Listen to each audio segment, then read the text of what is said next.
Are you stuck today? Do you feel like there's some stuff in your life that you wish were not in your life? If you could just get it out, you know you could change it all.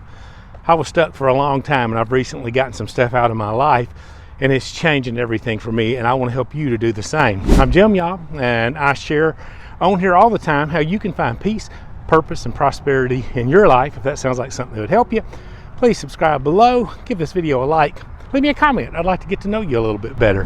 But how do we get unstuck? Well, first, let me tell you a story. When we moved into our house about 12 years ago, the people before us had a hot tub. So they had these outdoor speakers. The tub was gone, but the speakers were there. And they were nice, super nice speakers. So we'd listen to them out in the backyard when we were out chilling and grilling. And they were nice at first, but then we quit using them and they got molded up and they got nasty and they got old and they're just an eyesore. They were in the way. I always have to mow around them. Never could get those things out of the way because they were cemented in the ground. So we just left them, and we've been talking about for 12 years, we ought to get rid of these speakers. But it was too big of a job, so I left it alone. Well, the other day I was out there mowing around the speakers again, and I bumped into one of them, and it had been raining a lot, and it was kind of loose. And I thought, I wonder how hard it would be to get these speakers actually out of the ground once and for all. And I started shaking it, and 5 minutes later, one of them was out. And then I started shaking the other one, and I had to get my shovel and dig around that one a little. It was in there a little harder, but less than 30 minutes later, I had both speakers out of the ground. 30 minutes. And I dealt with them for 12 years, mowing around them, being in my way, doing all the stuff that they were doing, eyesores. And that's the way our life is. There's stuff in your life right now that you feel like is too big for you to remove, too big to get out, and it's just too hard. The work would require too much, so you leave it there. And the truth is, you have lied to yourself. Your mind is lying to you. Your subconscious does about 90 to 95% of your thinking, and whatever you've pre-programmed it to believe, it believes. So much so that whatever you tell your subconscious, it will believe it's reality. You can say, hey, I'm successful, I'm powerful, I'm doing my dream, whatever it is.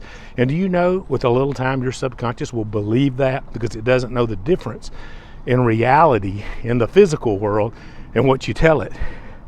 So the key is to start believing first that you can remove those obstacles that you're mowing around in the soul of your existence. Those things that you think are impossible to get out are not nearly as hard to get out as you would think they were.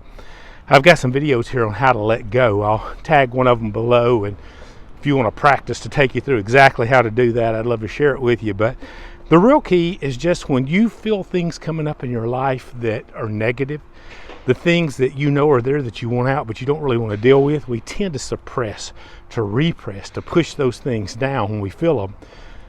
Don't do that. Stop doing that. When you feel those feelings, let them come up in you. Let them naturally rise up and feel them to their full, if that makes sense. How do we do that? Well, when a feeling comes up, rather than pushing it back down, just let it come up. Now, you don't have to deal with it. Here's the good news. Until I read Letting Go by Richard Hawkins, I thought, I got to wrestle this feeling and figure it out and get to the source and do all of this stuff, and then I can deal with the feeling. And that's why I avoided it for so long. But it was like those posts on the speakers in my backyard. I really didn't have to do any of those things. All I had to do is let those feelings rise up, acknowledge that they're there, and kind of sit with them.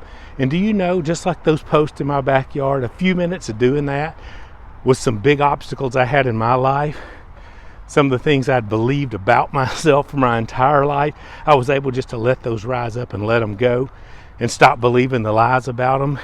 And they released as energy out of my soul and out of my body. And I've got so much more freedom already from doing this simple little practice. And you can have that too. Learn to sit with your feelings. Learn to let them rise, let them come up. When they come up, here's the key to not getting caught up and trying to fix them. Don't judge your feelings.